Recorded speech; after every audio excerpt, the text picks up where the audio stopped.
Hello बच्चों, स्वागत है आप सभी का आशीष सिंह लेक्चर की लेटेस्ट लाइव स्ट्रीमिंग में। तो माई सेल्फ रेनू गहलोत और हम लोग पढ़ रहे हैं क्लास 9th की आपकी साइंस की बुक का चैप्टर नंबर 13, हम बीमार क्यों होते हैं। ठीक है, तो आइए इस चैप्टर को आगे बढ़ाते हैं और कंटिन्यू करते हैं। तो सबसे पहले तो very good evening to all of you. और जैसे कि आप सभी को पता है कि अभी इस चैप्टर का लेक्चर नंबर चल रहा है 4th। ठीक है, तो आइए बढ़ाते हैं आगे। तो टोटल मैंने क्या ओवरव्यू बताया था बेटा आपको? टोटल मैंने ओवरव्यू बताया था कि इस चैप्टर में हमें 3 टॉपिक पढ़ने हैं। इस चैप्टर में हमें 3 टॉपिक पढ़ने हैं।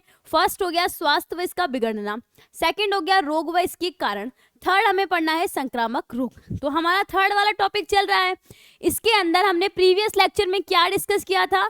प्रीवियस लेक्चर में हमने एड्स के बारे में डिटेल में डिस्कस किया था कि एड्स कैसे होता है, कैसे फैलता है, कौन से वायरस से होता है, उस वायरस का नाम। क्लियर? अब और उसके साथ हमने क्या देखे थे? रोग के फैलने के साधन, कि रोग किस किस साधन से फैल सकते हैं, जैसे कि वायु द्वारा, जल द्वारा। ठीक है, इन सब के बारे में हम लोगों ने बात करी थी। तो आज हम लोग ये जो लेक्चर होगा, ये लेक्चर होगा इस चैप्टर का लास्ट लेक्चर। ठीक है, तो स्टार्ट करते हैं आज। और कुछ ही छोटे छोटे टॉपिक बचे हैं और बहुत अच्छे अच्छे टॉपिक भी हैं। क्लियर? देखो टॉपिक क्या है? टॉपिक है अंग विशिष्ट। क्या है? अंग विशिष्ट एवं उत्तक विशिष्ट अभिव्यक्ति। इसको समझने के लिए सबसे पहला ये पॉइंट समझना पड़ेगा आपको। हमारे शरीर के अंदर जब रोगाणु प्रवेश करता है, ये व्यक्ति है, इस व्यक्ति के ये व्यक्ति बीमार कैसे होगा? ये व्यक्ति बीमार होगा किसी रोगाणु से।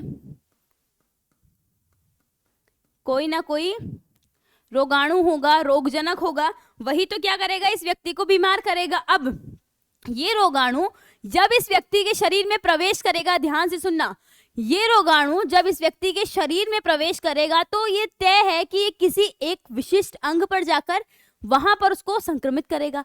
ठीक है, तो सबसे पहला पॉइंट है कि जब रोगाणु किसी व्यक्ति के शरीर में प्रवेश करता है तो एक विशेष अंग पर जाकर क्या करता है? संक्रमण करता है। तो देखो, रोगाणु जब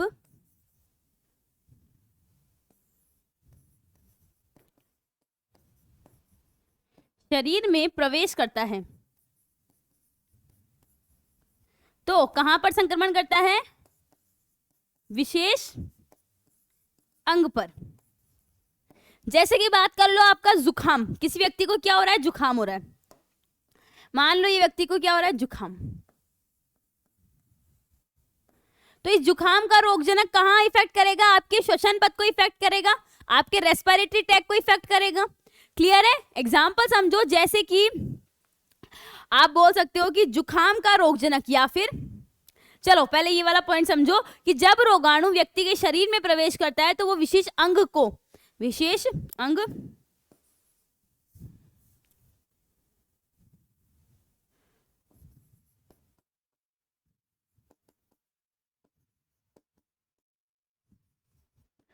संक्रमित करता है। क्या करता है? विशेष अंग को संक्रमित करता है। क्लियर?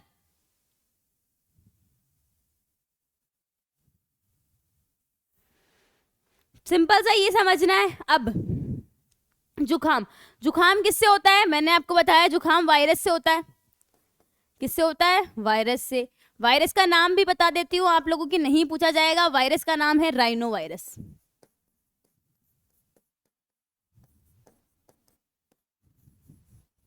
वो एग्जाम्पल याद है आप लोगों को जो मैंने आपको प्रीवियस लेक्चर में पढ़ाया था?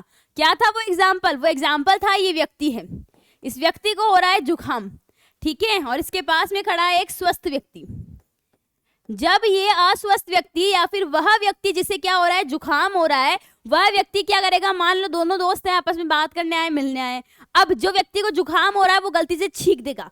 जैसे ही वो छींकेगा, वो ड्रॉपलेट्स कहाँ आएगी? वायु में आएगी, और वायु से कहाँ चली जाएगी? इस व्यक्ति के शरीर में प्रवेश कर जाएगी। तो इस व्यक्ति के शरीर में कहाँ से प्रवेश करी? नाक से प्रवेश करी। ठीक है, क्लियर? अब एक और पॉइंट समझो।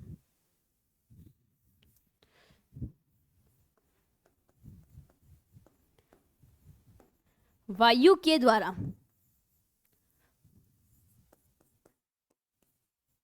मान लो एयर है, वायु है। एयर के अंदर क्या है, कोई रोगजनक है, कोई पैथोजन है, ठीक है। अब वो पैथोजन एयर में है, तो वो पैथोजन, ये वाला देखो, इस व्यक्ति ने छींका तो एयर में क्या आ गया, रोगजनक आ गया। अब उस एयर को अगर इस वाले व्यक्ति ने ले लिया, मतलब इस वाले व्यक्ति ने क्या करा, श्वसन करा और उस एयर को ग्रहण करी। तो ध्यान से सुनो, वायु के द्वारा रोगजनक, ठीक है, नाक से फेफड़ों में प्रवेश करेगा और कहां पर संक्रमण करता है, फेफड़ों में संक्रमण करता है। और कुछ बैक्टीरिया जो हमारी आहार नाल से, कुछ बैक्टीरिया रोगाणु जो हमारे मुख से प्रवेश करते हैं, वो कहां पर इफेक्ट करते हैं, हमारी आहार नाल में। आहार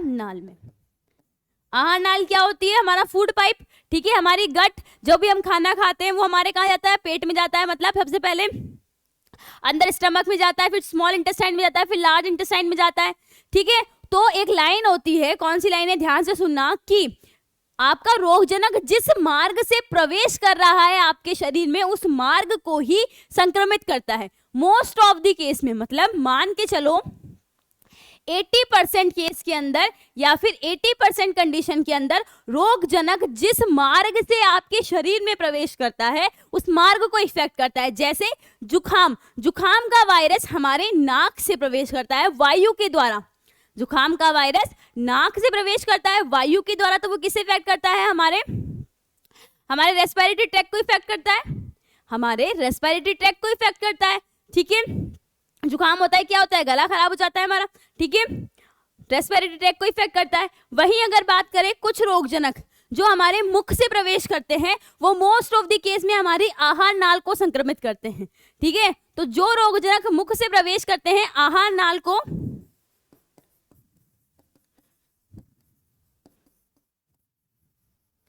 संक्रमित करते हैं, किसको संक्रमित करते हैं, आहार नाल को संक्रमित करते हैं। मैंने क्या बताया, 80% केस के अंदर, सिर्फ और सिर्फ 80% केस के अंदर ऐसा है कि रोगजनक जिस मार्ग से प्रवेश कर रहा है उसी मार्ग को संक्रमित करता है। बट जो 20% केस है उसकी बात करते हैं कि जनरली सामान्यतः ऐसा होता है, ठीक है।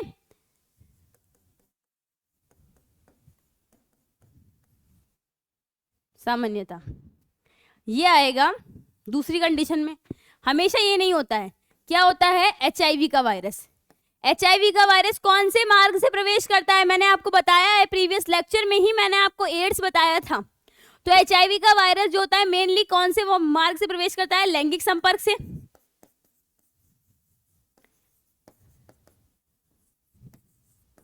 तो कहीं ना कहीं इस वायरस को लैंगिक अंग को संक्रमित करना चाहिए। कहीं ना कहीं हम लोग क्या पढ़ रहे थे, हम लोग पढ़ रहे थे कि वायरस जिस मार्ग से प्रवेश करेगा उसी मार्ग के ऑर्गन को क्या करेगा, संक्रमित करेगा, ठीक है। तो हमने देखा जैसे कि जुखाम का वायरस देख लिया, कहां से एंटर करता है, नाक से एंटर करता है। वही देखा मुख से जो रोगाणु एंटर करते हैं वो हमारी आहार नाल को संक्रमित करते हैं। तो जो रोगाणु जहां से प्रवेश करते हैं वहीं पर संक्रमण करते हैं। बट HIV के केस में, एड्स के केस में ऐसा उल्टा है। HIV का वायरस प्रवेश कहां से करता है, लैंगिक संपर्क से। बट ये संक्रमित किसको करता है, संक्रमण याद रखना, लसिका ग्रंथि को,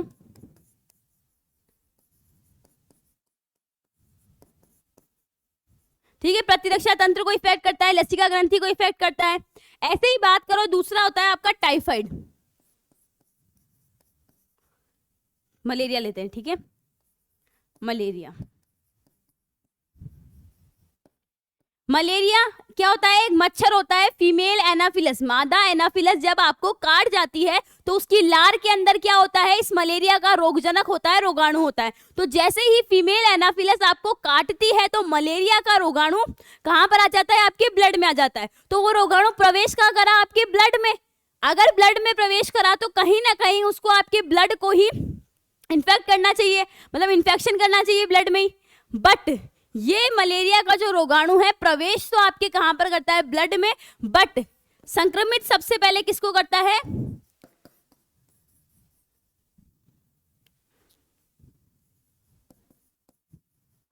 संक्रमित करता है यकृत को, लीवर को, ठीक है। एंड देन फिर क्या करता है, ब्लड सेल्स को इफेक्ट करता है। सबसे पहले तो लीवर को इफेक्ट करता है। ऐसे ही एक आपका फीवर होता है, ठीक है, वो कहां पर उसका वायरस जो होता है आपके ब्लड में एंटर करता है, बट दिक्कत कहां होती है, आपके मस्तिष्क में होती है, आपके ब्रेन में होती है। तो हमने क्या देखा, कुछ नहीं देखा बेटा, सिंपल सा देखा कि जब भी रोगाणु हमारे शरीर में प्रवेश करता है तो वो एक विशेष अंग पर जाता है और उस विशेष अंग को संक्रमित करता है। ठीक है, जब भी रोगाणु हमारे शरीर में प्रवेश करेगा तो वो विशेष अंग को जाकर संक्रमित करेगा। सबसे अच्छा एग्जाम्पल ले लो कोरोना। आप लोगों ने खुद ने देखा होगा कोरोना के बारे में। क्या देखा कि कोरोना का टाइम आया था जब सब लोग मास्क पहन के घूम रहे थे। क्यों? क्योंकि मान लो ये व्यक्ति है, इस व्यक्ति को कोरोना है, तो कहीं ना कहीं कोरोना फैल रहा था। कैसे फैल रहा था? कोरोना का वायरस कहां पर इफेक्ट करता है, आपके फेफड़ों में इफेक्ट करता है, आपके लंग्स में इफेक्ट करता है। तो मान लो इस व्यक्ति को जब कोरोना है, ये व्यक्ति छींकेगा, खांसेगा, तो वो रोगजनक बाहर आएंगे वायु में, और इसके पास में खड़े हुए व्यक्ति के पास में अगर वायु द्वारा वो रोगजनक चले गए तो इस व्यक्ति को क्या हो जाएगा, कोरोना हो जाएगा, वो रोग हो जाएगा। ठीक है, तो जैसे कोरोना का रोगाणु का एक विशिष्ट रंग क्या है, वो आपके लंग्स को, आपके फेफड़ों को इफेक्ट करता है। ठीक है, आपके लंग को और आपके फेफड़ों को इफेक्ट करता है। ठीक उसी प्रकार से सभी रोगाणु शरीर में प्रवेश करने के बाद में एक विशिष्ट अंग को संक्रमित करते हैं। जनरली 80% केसेस में यह देखा गया है कि रोगाणु जहां से प्रवेश करता है उसी अंग को इफेक्ट करता है। ठीक है, जैसे कि आप ले लो, वायु के द्वारा जो रोगाणु प्रवेश करते हैं श्वसन पथ में, वो हमारे फेफड़ों को इफेक्ट करते हैं, और जो रोगाणु हमारे मुख से प्रवेश करते हैं, और मोस्ट ऑफ द केस में वो संक्रमण कहां पर करते हैं, हमारी आहार नाल के अंदर संक्रमण करते हैं। फिर जनरली नॉर्मली ऐसा होता है, बट हमेशा ऐसा नहीं होता है। दूसरे अदर केसेस में क्या होता है, दूसरी कंडीशन है कि जैसे HIV का वायरस कैसे प्रवेश करता है, लैंगिक संपर्क से प्रवेश करता है। ठीक है, जब यौन संबंध होता है उसके कारण ये ट्रांसमिट होता है। अब ये संक्रमण कहां पर करेगा, लसिका ग्रंथि में। जनरली हम क्या देख रहे हैं कि जहां से प्रवेश करा उसने बॉडी में, वहीं पर संक्रमण करना चाहिए उसको, बट यहाँ पर तो उल्टा हो रहा है। वही मलेरिया देख लो, मलेरिया के अंदर रोगजनक प्रवेश तो आपके ब्लड में कर रहा है, बट संक्रमित सबसे पहले किसको कर रहा है, यकृत को कर रहा है। ठीक है, क्लियर?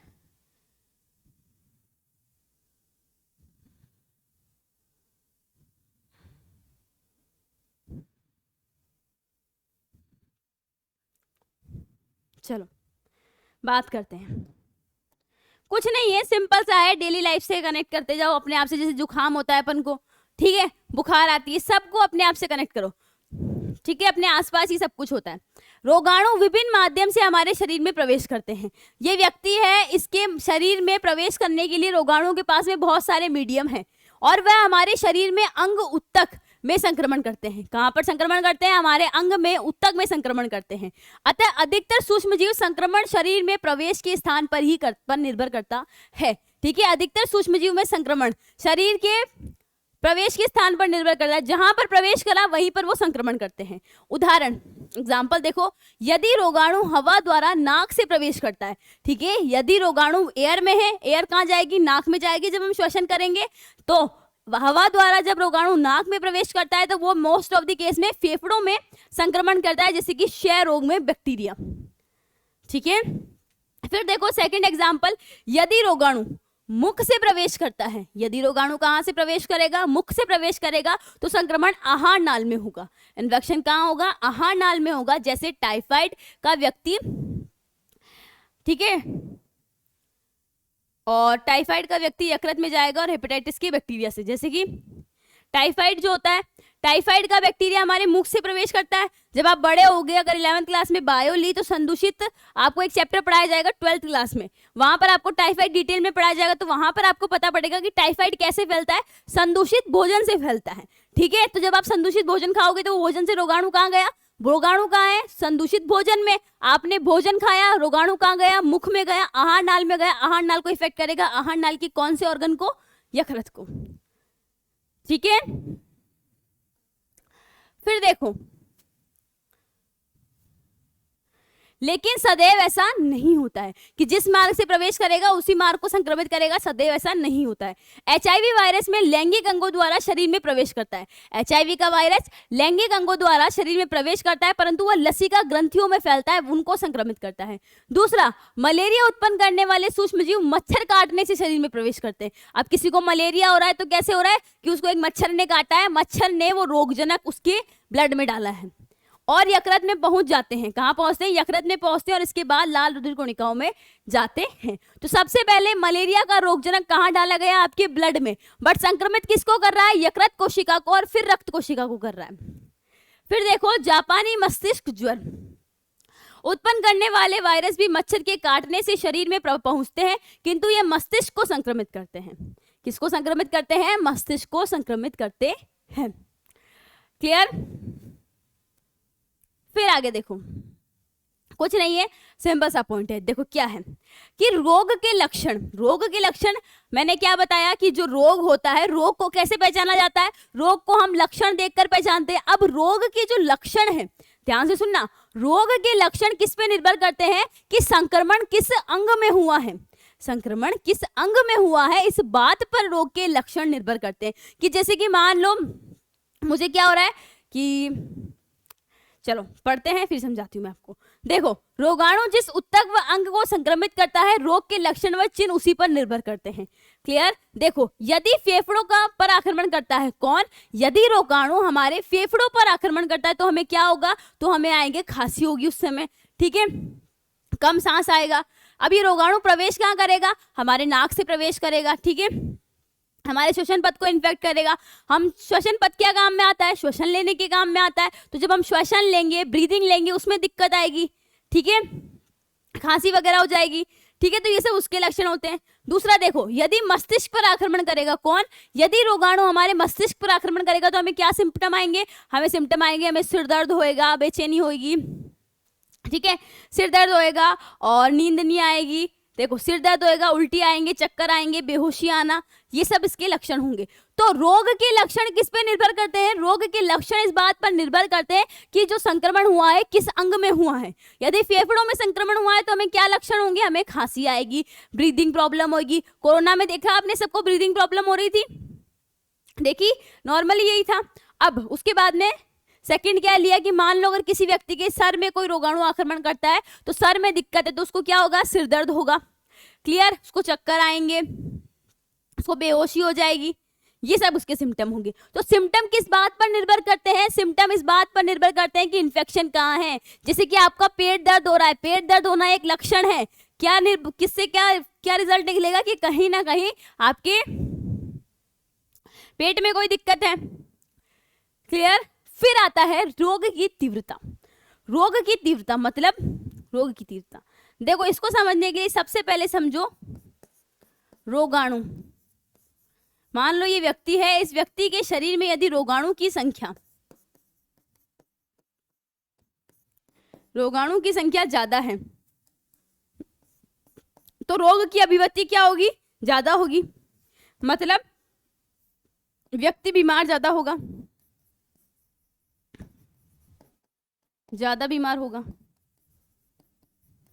वहीं अगर देखें ये दूसरा व्यक्ति है, इस व्यक्ति के शरीर में रोगाणु की संख्या क्या है? कम है।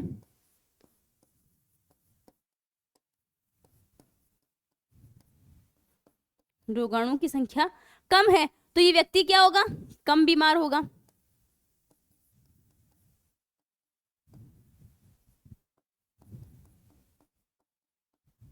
बताओ, सिंपल सा है कि अगर मान लो अगर ये व्यक्ति है, इस व्यक्ति के शरीर में रोगाणु की संख्या कम है तो ये बीमार नहीं होगा। धीरे धीरे जैसे जैसे रोगाणु की संख्या बढ़ेगी रोग की तीव्रता बढ़ता जाएगी, मतलब व्यक्ति बीमार होता जाएगा।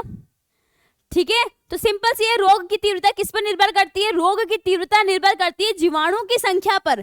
अगर जीवाणु की संख्या व्यक्ति के शरीर में ज्यादा है, रोगजनक की संख्या ज्यादा है तो व्यक्ति बीमार होगा। ठीक है, ज्यादा बीमार हो जाएगा। और अगर रोगाणु की संख्या कम है तो वो बीमार नहीं होगा या फिर कम बीमार होगा। क्लियर?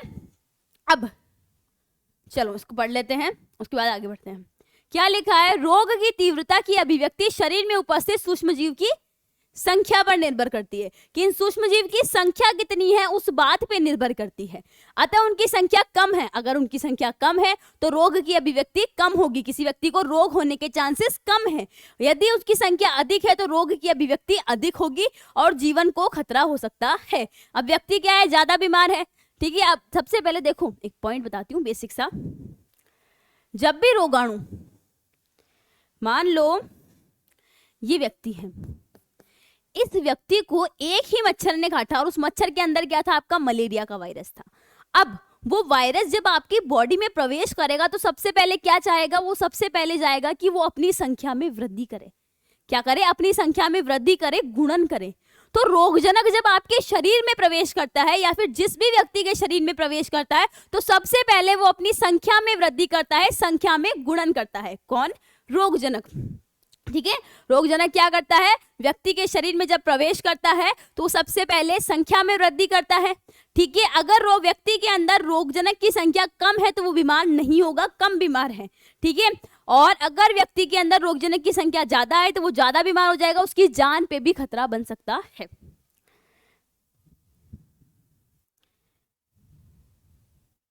क्लियर। तो हमने कौन सा पॉइंट देखा बेटा, हमने देखा कि आपका अंग विशिष्ट व उत्तक विशिष्ट अभिव्यक्ति देखी कि रोगजनक जब किसी व्यक्ति के शरीर में प्रवेश करता है तो किसी एक पर्टिकुलर अंग को, ऑर्गन को जाकर इफेक्ट करता है, उसके बाद में उसमें वो संक्रमण करता है। मोस्ट ऑफ द केस में देखा गया है कि रोगजनक जिस मार्ग से प्रवेश करता है उसी मार्ग को संक्रमित करता है। अगर रोगजनक हमारे नाक से प्रवेश करता है तो हमारे फेफड़ों को इफेक्ट करता है, श्वसन मार्ग को इफेक्ट करता है, ठीक है। अगर रोगजनक हमारे भोजन से प्रवेश करता है तो हमारी आहार नाल को इफेक्ट करता है। बट हमेशा ऐसा नहीं होता है। जैसे कि मलेरिया का रोगजनक हमारे ब्लड में प्रवेश करता है हमारे शरीर में, परंतु सबसे पहले यकृत को इफेक्ट करता है, ठीक है। HIV का वायरस ले सकते हो। फिर देखो, बस ये सिंपल सा है कि अगर रोगाणु की संख्या ज्यादा है तो क्या होगा, व्यक्ति ज्यादा बीमार होगा। अब नेक्स्ट टॉपिक चलते हैं, ठीक है। वो वाला टॉपिक भी बहुत इंपॉर्टेंट था, ये वाला टॉपिक भी बहुत इंपॉर्टेंट है। देखो ध्यान से क्या बोल रहा है, उपचार के उपाय। क्या है, उपचार के उपाय। मान लो ये व्यक्ति है, इस व्यक्ति को हो गया है रोग, अब उस रोग को हमें ठीक तो करना पड़ेगा ना। इस व्यक्ति को जब रोग हो गया है, ये व्यक्ति क्या है, इस व्यक्ति को हो गया है रोग, अब क्या जिंदगी भर इस व्यक्ति को बीमारी रहने वाला है, नहीं ना। इस व्यक्ति को हमें इसके अंदर जो रोग हुआ है उस रोग का उपचार करना पड़ेगा। तो उसके लिए क्या करते हैं, हम डॉक्टर के पास में जाते हैं, दवाई लेते हैं। तो उपचार के जो आपके दो उपाय हैं, आपकी बुक में दे रखे हैं, उपचार के दो उपाय हैं। पहला उपाय क्या है, रोग के प्रभाव को कम करके। देखो रोग है, इस रोग का उपचार हम किस प्रकार से कर सकते हैं, रोग के लक्षण कम करके या फिर रोग कारक को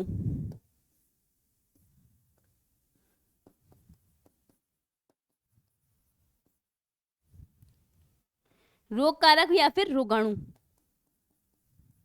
चलो रोगाणु लिख देती हूँ, कंफ्यूज हो जाओगे आप लोग, एक ही टर्म यूज है।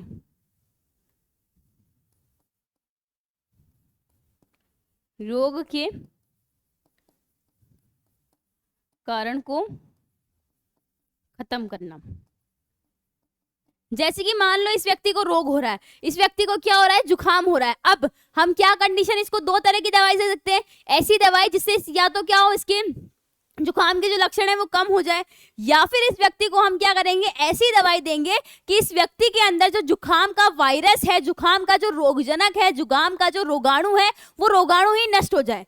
क्या करेंगे, सबसे पहले हम क्या करते हैं, हम ट्राई करते हैं कि उस रोग के लक्षण कैसे ना कैसे करके कम हो जाए, ठीक है। जैसे किसी व्यक्ति को फीवर आता है तो जनरली क्या बोला जाता है कि आप थोड़ा रेस्ट कर लो, ठीक है, या फिर गीली पट्टी लगाई जाती है। तो क्या ट्राई किया जाता है कि उसके लक्षण को कम किया जाए।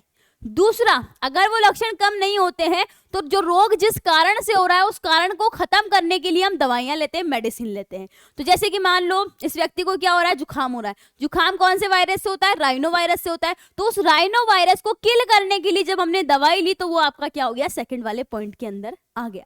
तो फर्स्ट वाला पॉइंट क्या है, रोग के प्रभाव को कम करके, उसके लक्षणों को कम करके। जैसे किसी व्यक्ति को क्या हो रहा है, दस्त हो रहा है, डायरिया हो रहा है, वो तो हम क्या करेंगे, हम ट्राई करेंगे कि उसका जो डायरिया है, मान लो इस व्यक्ति को डायरिया हो रहा है, अब ये दिन में 6 से या फिर बात कर लो 10 बार जा चुका है, ठीक है, बट हम क्या करेंगे, उसको ऐसा ट्रीट करेंगे कि उसका जो लक्षण है वो कम हो। देखो, सबसे पहले रोग के प्रभाव को कम करने की ट्राई करेंगे। इसमें रोग के लक्षण कम हो जाते हैं। ये लक्षण प्राय शोथ के कारण होते हैं, जैसे हमें बुखार आता है, दर्द होता है, दस्त को कम करने के लिए दवाइयों का उपयोग करते हैं। पहले हम कौन सी मेडिसिन का यूज करेंगे, जो उसके लक्षण को कम करे, ठीक है। यह आराम कर ऊर्जा संरक्षण कर सकते हैं। ये कैसे कर सकते हैं, हम दवाइयां लेके कर सकते हैं, रेस्ट करके कर सकते हैं, जो हमारे स्वस्थ होने में सहायक है। किंतु इस रोग को पूरी तरह इसके द्वारा किंतु इससे रोग को पूरी तरह समाप्त होना संभव नहीं है। देखो मैंने क्या बताया बेटा, मैंने आपको बताया 2 विधियां हैं, पहले उसके लक्षण को कम करना और दूसरा रोग के कारक को कम करना, ठीक है। तो रोग के लक्षण को जब आप कम करोगे तो उसमें आपको ऐसी मेडिसिन दी जाएगी जिससे उसके लक्षण कम होंगे, रोगजनक किल नहीं होगा।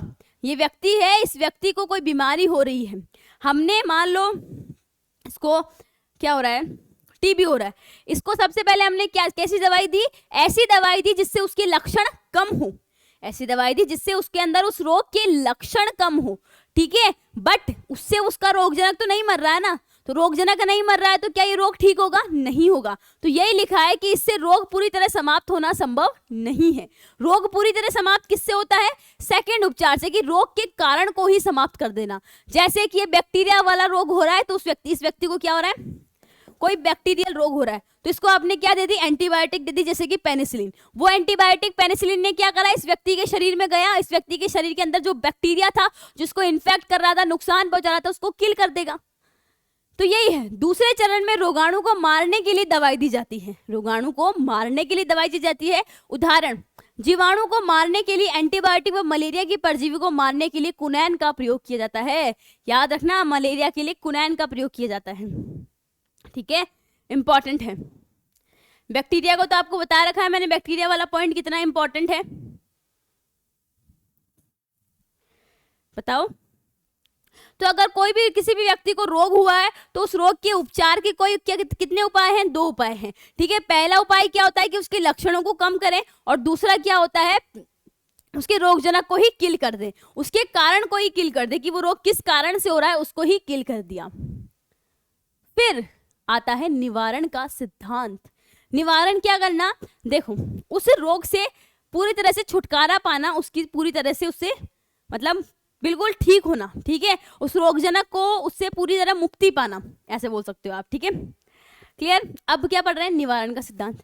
ये निवारण क्या है, उस रोगजनक से पूरा उसको पूरी बॉडी से बाहर निकाल देना, या फिर उससे छुटकारा पाना रोगजनक से। तो उस रोगजनक से छुटकारा कैसे पा सकते हैं, तो ध्यान से सुनो, निवारण का सिद्धांत।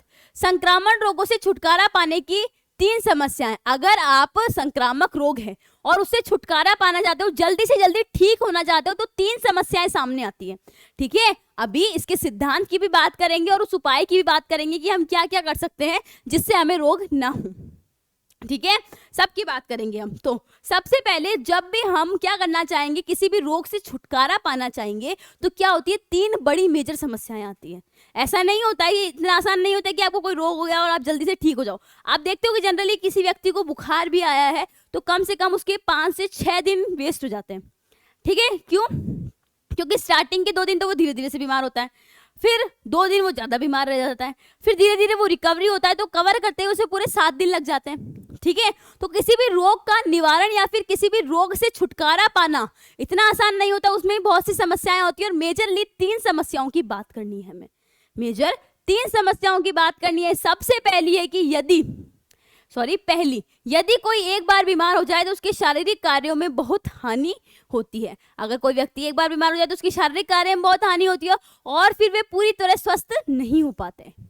क्लियर, सिंपल सा पॉइंट है। दूसरा, उपचार में लंबा समय लगता है, उपचार में लंबा समय लगता है और उससे अधिक समय तक आराम करना पड़ सकता है। अब जब मान लो एक व्यक्ति है, डेली ऑफिस जाता है, अब वो क्या हो गया, बीमार हो गया, तो उसे ऑफिस से छुट्टी लेनी पड़ेगी, रेस्ट करना पड़ेगा। बीमार हो गया तो मतलब उसके 4-5 दिन वेस्ट हो गए मैक्सिमम, सप्ताह भर। तो मानो कोई व्यक्ति बीमार होता है तो 1 वीक तक वो बीमार हो जाएगा, तो उसके तो 7 दिन बर्बाद हो गए। क्लियर, तो यही लिखा है कि जब भी किसी व्यक्ति को कोई रोग होता है तो उसके शारीरिक कार्य में बहुत हानि होती है। दूसरा पॉइंट, उसके उपचार में समय लगता है और इसलिए उसे अधिक समय तक आराम करना पड़ता है। थर्ड एंड लास्ट पॉइंट, वो व्यक्ति रोग के संक्रमण का कारण बन जाता है कि मतलब कहीं ना कहीं वो व्यक्ति रोग स्प्रेड करने लग जाता है। जैसे ये व्यक्ति है, इस व्यक्ति को जुकाम हुआ है, अब ये व्यक्ति रोग फैला सकता है क्या? बिल्कुल फैला सकता है। ये खांसेगा, छींकेगा, रुमाल वगैरह का या मास्क वगैरह का प्रयोग नहीं करेगा तो सारे रोगाणु बाहर आएंगे, एनवायरमेंट में, वायु में मिलेंगे और दूसरे व्यक्ति में स्थानांतरित होंगे। तो यही लिखा है कि संक्रमित रोगी अन्य व्यक्तियों में रोग फैलाने का स्रोत बन सकता है। उपरोक्त कठिनाइयां और बढ़ जाएगी, इसलिए रोग का निवारण उपचार से अच्छा होता है। ठीक है, हमें उपचार नहीं करना चाहिए, रोग का निवारण करना चाहिए। और रोग का निवारण जो होता है 2 विधियों से किया जाता है। रोग का निवारण मेजर 2 विधियों से किया जाता है। मोस्ट इंपॉर्टेंट है ये सेकंड वाली, ठीक है, मोस्ट इंपॉर्टेंट विधि है। तो क्या है? रोग के निवारण की 2 विधियां। ठीक है, उपचार से बेटर क्या होगा कि आप उसका क्या करें? निवारण करें। निवारण की 2 विधियां हैं, सामान्य विधियां और रोग विशिष्ट विधियां। सामान्य विधियों में क्या आएगा कि आप ट्राई करोगे कि आपको संक्रमण ना हो। जैसे कि मान लो कोई आपके पास में ऐसा व्यक्ति है कि उसको क्या हो रहा है? बीमार हो रहा है वो, ठीक है, अब वो संक्रमण फैला सकता है, तो आप क्या ट्राई करोगे? उस व्यक्ति को अकेले रखो, ठीक है, आइसोलेट करके रखो, अकेले करके नहीं रखो, मतलब उसको आइसोलेट करके रखो। जैसे कि कोरोना हो रहा था, आपने देखा है कि किसी भी व्यक्ति को जब कोरोना हो रहा था तो उस व्यक्ति को आइसोलेट करके रख रहे थे, अलग रख रहे थे, ताकि उस व्यक्ति से संक्रमण दूसरे व्यक्तियों में ना फैले। तो सबसे पहले हम क्या ट्राई करेंगे? यही ट्राई करेंगे। सबसे पहले हम पढ़ रहे हैं क्या पढ़ रहे हैं? रोग के निवारण की रोकथाम पढ़ रहे हैं। सबसे पहले हम पढ़ेंगे सामान्य विधियां। सामान्य विधियों में भी हमें 2 पॉइंट पढ़ने हैं। सबसे पहले हम बात करनी है कि संक्रमित होने से बचाव। सबसे पहले हम क्या ट्राई करेंगे कि हम संक्रमित होने से कैसे कैसे बचाव कर सकते हैं। ठीक है, सामान्य विधियां पढ़ रहे हैं। सामान्य विधियों में भी 2 पॉइंट की बात करेंगे। पहला पॉइंट क्या है कि संक्रमित होने से कैसे बच सकते हैं। सबसे पहले वायु द्वारा फैलने वाले रोग। ठीक है, मान लो ये व्यक्ति है, इस व्यक्ति को ऐसा रोग है जो रोग वायु से फैलता है। ध्यान से सुनना, इस व्यक्ति को ऐसा रोग है जो वायु से फैलता है। अगर हमें पता चल गया कि इस व्यक्ति को ऐसा रोग है जो वायु से फैलता है, तो हम क्या करेंगे? इस व्यक्ति को आइसोलेट करके रखेंगे। इस व्यक्ति को बोलेंगे कि आप मास्क का प्रयोग करें। क्या बोलेंगे? मास्क का प्रयोग करें। क्लियर, यही करेंगे। दूसरा, कोई रोग जो मान लो ये दूसरा व्यक्ति है, ठीक है, अब हमें पता चल गया कि ये रोग कैसे फैलता है? जल से फैलता है, संदूषित जल व भोजन से। तो इस व्यक्ति को, उसके लिए हम उसका ध्यान रखेंगे। चलो इसकी बात करते चलते हैं साथ के साथ। तो क्या है संक्रमित होने से बचाव? सबसे पहले हम लोग क्या ट्राई करेंगे सामान्य विधियों में कि संक्रमित होने से कैसे बचा जा सके।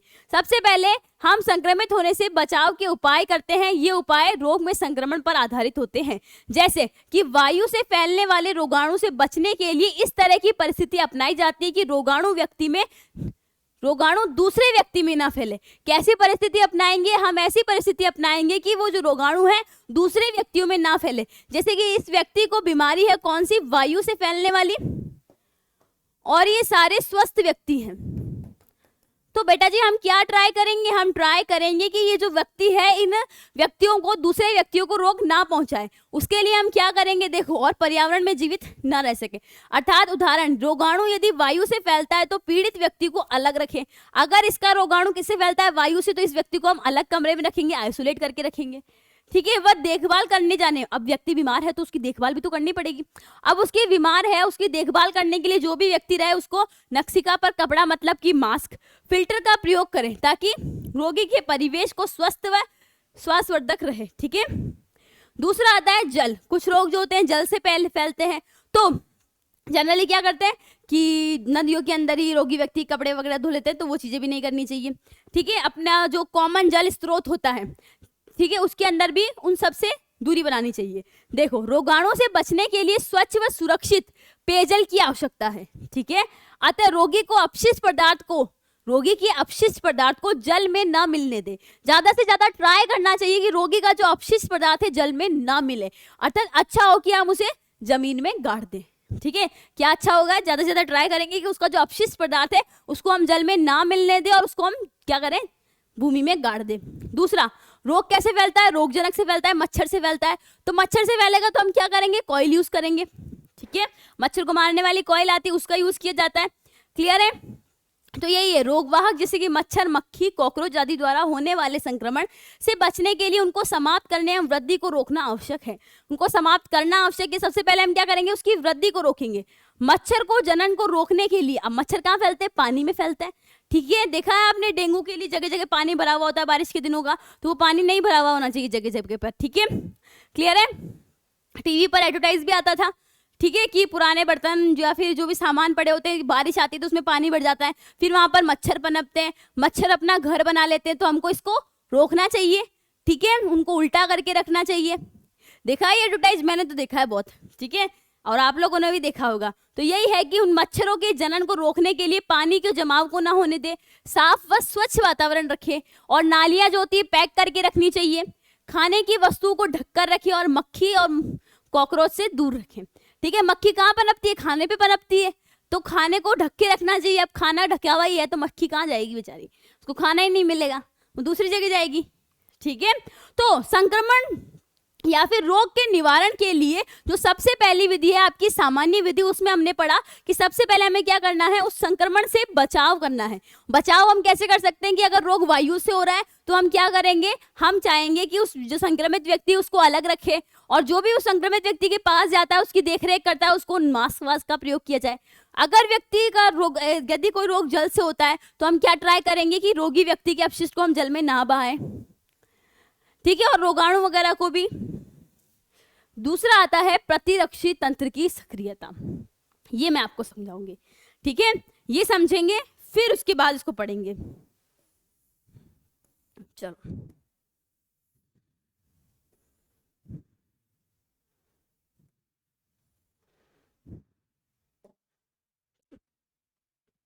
देखो क्या बात करते हैं?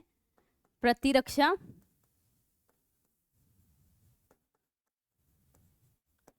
तंत्र की सक्रियता क्या हो गई? सिर्फ और सिर्फ एक्टिविटी की बात हो रही है। प्रतिरक्षा तंत्र की सक्रियता मतलब इम्यून सिस्टम की एक्टिविटी। प्रतिरक्षा तंत्र क्या होता है? ध्यान से सुनो। प्रतिरक्षा तंत्र, इसको हमारे शरीर की सेना भी बोल सकते हो,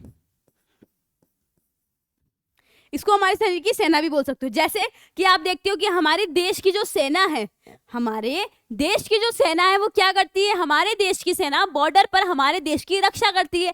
ठीक उसी प्रकार से हमारे शरीर के अंदर वो उपस्थित वो कोशिकाएं जो हमारे शरीर की रक्षा करती है, उसे हम बोलते हैं प्रतिरक्षी कोशिका, या फिर उस तंत्र को हम बोलते हैं प्रतिरक्षी तंत्र, या फिर उन कोशिकाओं को बोलते हैं हमारे शरीर की सेना कोशिका। तो हमारे शरीर की वो कोशिकाएं जो हमारे शरीर की रक्षा करती है, क्या? हमारे शरीर की वह कोशिका जो हमारे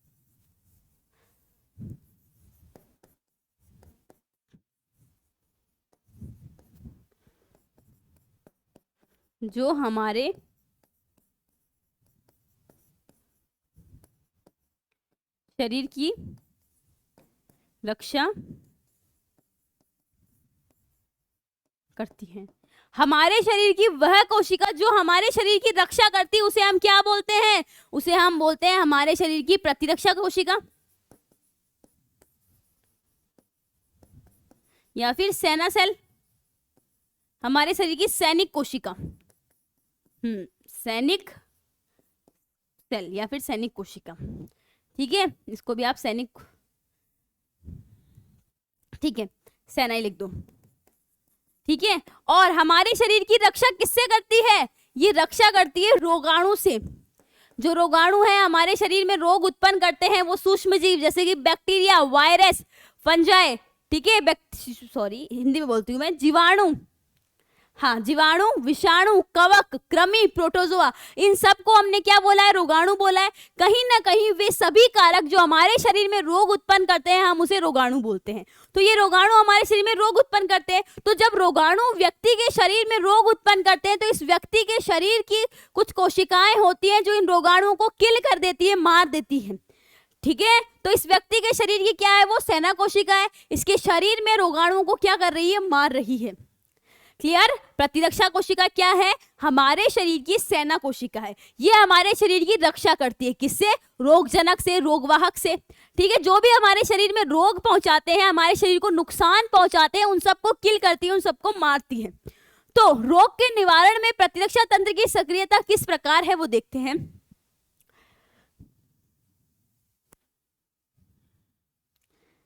एक सेकंड, चलो यही बता देती हूं मैं।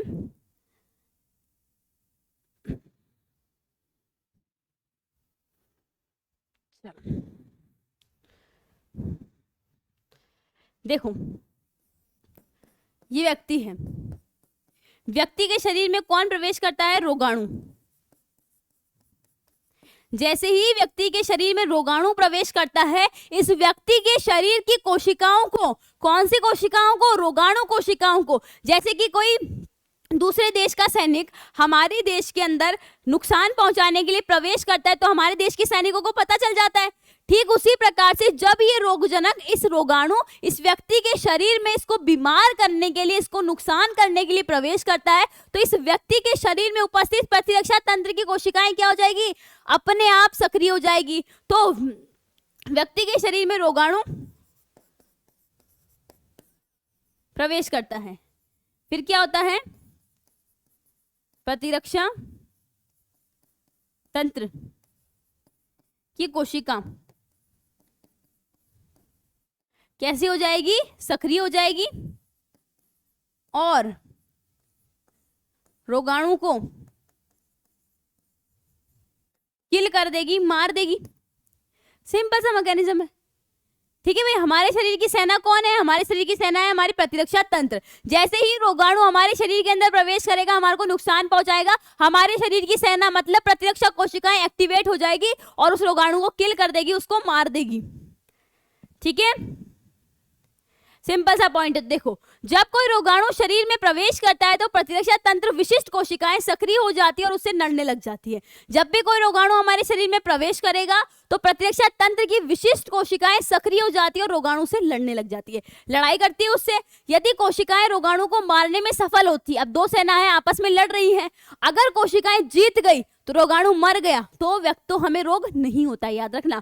अगर कोशिकाएं, मैंने क्या बताया, रोगाणु से लड़ती है, अब जब वो रोगाणु से लड़ती तो दो चांसेस है, या तो वो रोगाणु को मार पाएगी या वो नहीं मार पाएगी। अगर वो रोगाणु को मार पाती है तो हमें रोग नहीं होता है।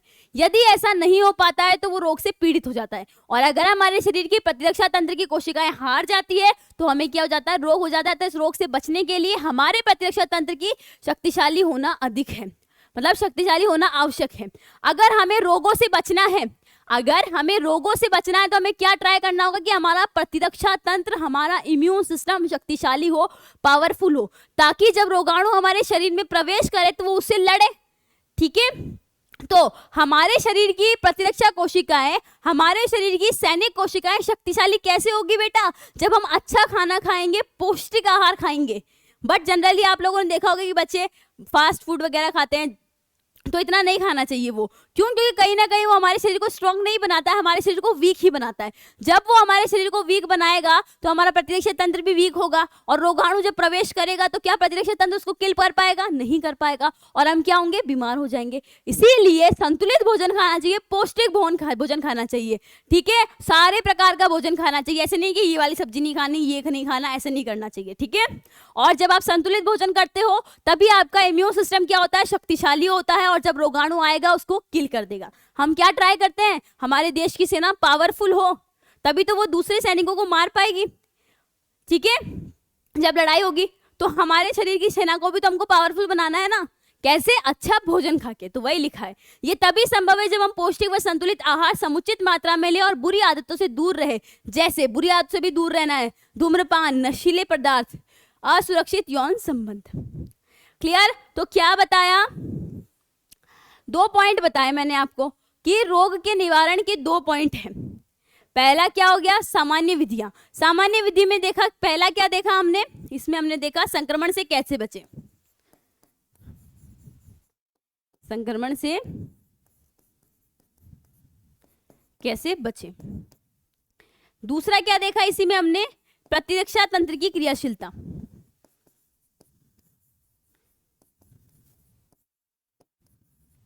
प्रतिरक्षा तंत्र की सक्रियता। क्लियर। अब बात करते हैं रोग विशिष्ट विधियों की। रोग विशिष्ट विधियों, इसमें आता है आपका टीकाकरण। इसमें क्या आता है बेटा? इसमें आता है आपका टीकाकरण। आप लोगों को देखो, जनरली आपने देखा होगा कि टीके लगते हैं। पोलियो का तो सबने ही लिया होगा, ठीक है। पोलियो के लिए 2 बूंद पिलाई जाती है। एक सेकेंड।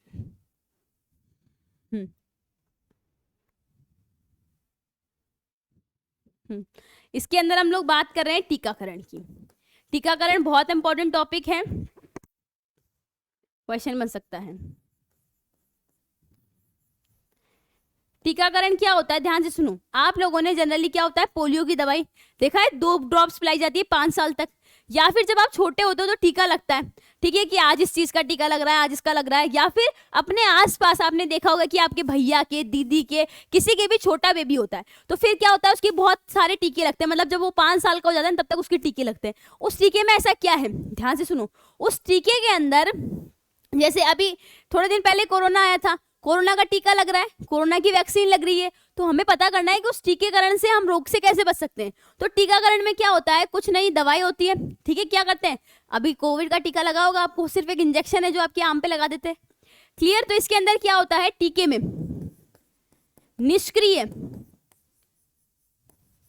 निष्क्रिय रोगजनक या फिर रोगाणु, ठीक है। देखो ये टीका होता है, व्यक्ति है, ये व्यक्ति है, ठीक है। अब टीका लगा, अब व्यक्ति को टीका लगाएंगे तो टीके में क्या लगाएंगे, निष्क्रिय रोगाणु लगाएंगे। उस टीके के अंदर निष्क्रिय रोगाणु होंगे। निष्क्रिय रोगाणु ये क्या नहीं कर सकते, रोग नहीं कर सकते हैं, रोग उत्पन्न नहीं कर सकते हैं। ये क्या नहीं कर सकते हैं, ये रोग उत्पन्न नहीं कर सकते। अब ये रोग नहीं उत्पन्न कर सकते हैं, तो टीके के अंदर व्यक्ति के शरीर में ये निष्क्रिय रोगाणु ही प्रवेश कराए जाते हैं जो रोग उत्पन्न नहीं कर सकते। मान लो ये क्या है, ये टाइफाइड है, इस व्यक्ति को, सॉरी, हाँ चलो एग्जाम्पल ले रहे हैं हम, तो टाइफाइड का ले लेते हैं, हम लिख लेते हैं माना क्या हो रहा है, टाइफाइड। हमें टाइफाइड का टीका बनाना है। क्या बनाना है, टाइफाइड का टीका बनाना है। तो टाइफाइड का टीका कैसे बनाएंगे, टाइफाइड के रोगजनक लेंगे और उसके अंदर रोग उत्पन्न करने की क्षमता निकाल देंगे। टाइफाइड का रोगजनक लेंगे और उसके अंदर रोग उत्पन्न करने की क्षमता निकाल देंगे और फिर उस निष्क्रिय रोगाणु को व्यक्ति के शरीर में प्रवेश कराएंगे। मतलब निष्क्रिय रोगाणु है, ये व्यक्ति है, इस व्यक्ति के शरीर में क्या डाल दिए, निष्क्रिय रोगाणु डाल दिए। अब इस व्यक्ति के शरीर की प्रतिरक्षा तंत्र की जो कोशिकाएं हैं, उनको थोड़ी पता है रोगाणु निष्क्रिय है। उनको तो बस ये लग रहा है कि हमारे शरीर में रोगाणु आया है, हमको बीमार करेगा, हमको नुकसान पहुंचाएगा। तो ये प्रतिरक्षा तंत्र की कोशिकाएं क्या करती है, उनको किल करती है, उनको किल करती है, ठीक है। अब भले ही वो लॉन्ग टाइम में किल करे, धीरे धीरे किल करे, बट व्यक्ति को कोई इफेक्ट नहीं पड़ेगा। अब मान लो उन्होंने क्या करा, प्रतिरक्षा तंत्र की कोशिकाओं ने उसको मारने में उसको 10 दिन लगे, ठीक है, 10 दिन लगे, उसने उसको किल कर दिया। अब यही रोगजनक जब अगली बार आएगा, ठीक है, यही रोगजनक जब अगली बार आएगा तो प्रतिरक्षा तंत्र की कोशिकाएं बड़ी स्मार्ट है। उसने क्या करा, जब वो फर्स्ट बार आया था उसकी कॉपी बना ली थी, सॉरी उसको उसकी आप बोल सकते हो उसकी मेमोरी बना ली थी। क्या, उसकी फोटो खींच के रख ली होगी अपने माइंड में। अब जब ये रोगजनक दोबारा आएगा तो वो उसको जल्दी से किल कर देगी। अब उसको मारने में 10 दिन नहीं लगेंगे, सिर्फ 1 दिन में या फिर आप बोलो कुछ घंटों के अंदर ही वो उसको किल कर देगी। तो टीके के अंदर व्यक्ति के शरीर में निष्क्रिय रोगाणु प्रवेश कराए जाते हैं। इन निष्क्रिय रोगाणु के प्रवेश के कारण कहीं ना कहीं प्रतिरक्षा तंत्र की कोशिकाओं के पास में उस रोगाणु की आप बोल सकते हो मेमोरी बन जाती है या फिर एंटीबॉडीज बन जाती है। जब रोगजनक एक्चुअली में दोबारा आता है उसको नुकसान पहुंचाने के लिए, तो जब रोगजनक एक्चुअली में आता है दोबारा उसको नुकसान पहुंचाने के लिए, तो उन कोशिकाओं को याद आ जाता है कि ये वही वाला रोगजनक है, तो उसको किल कर देती है, ठीक है।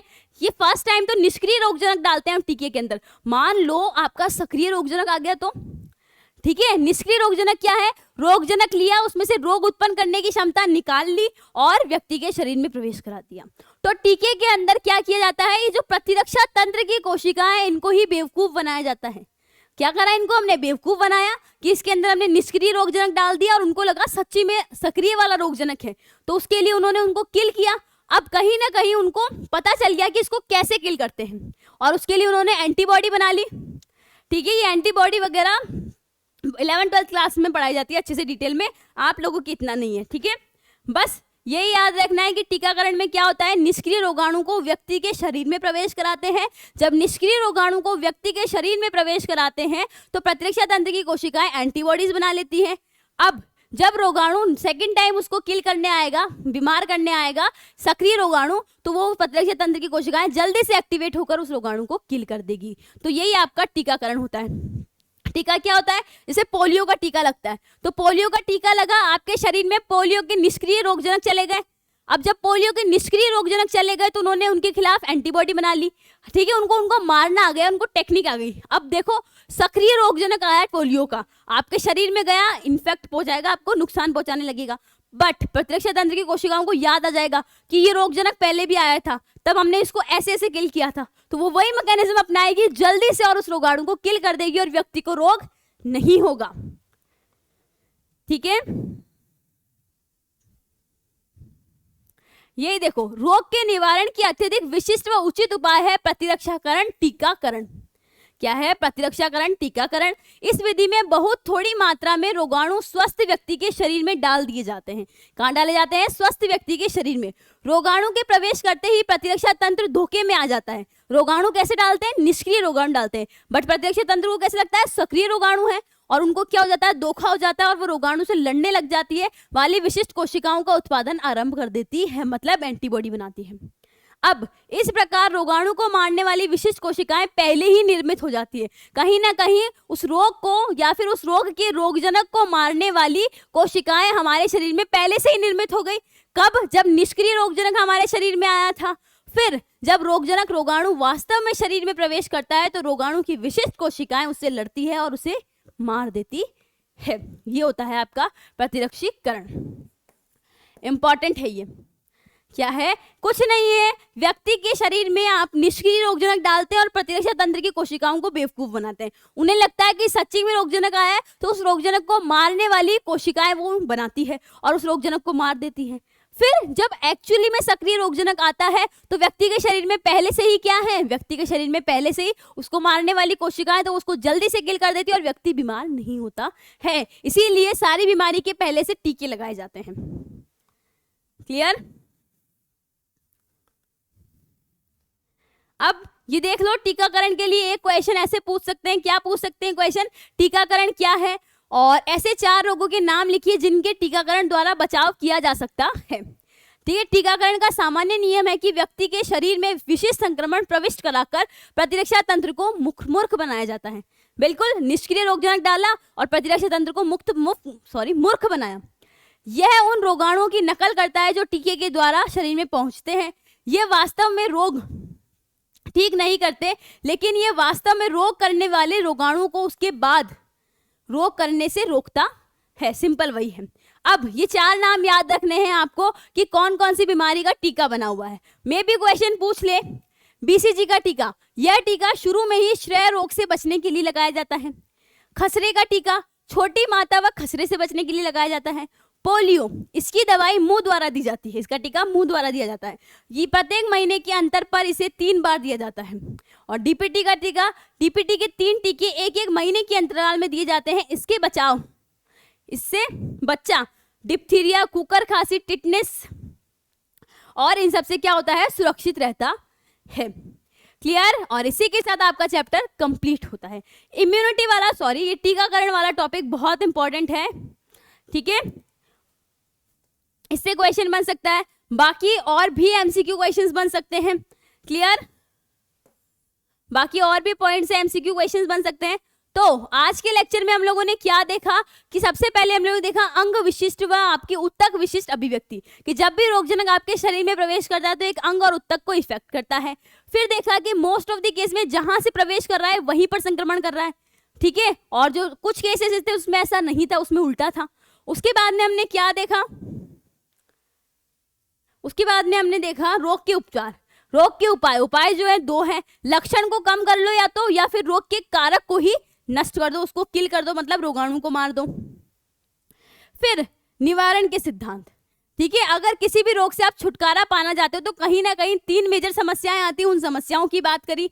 एंड लास्ट में हमने क्या देखा, ये देखा कि रोग का निवारण सामान्य 2 विधियों से किया जाता है। सामान्य विधि, इसमें 2 पॉइंट पढ़े, संक्रमण से कैसे बचे, और दूसरा प्रतिरक्षा तंत्र की सक्रियता, और लास्ट में हमने टीकाकरण वाला बात करी।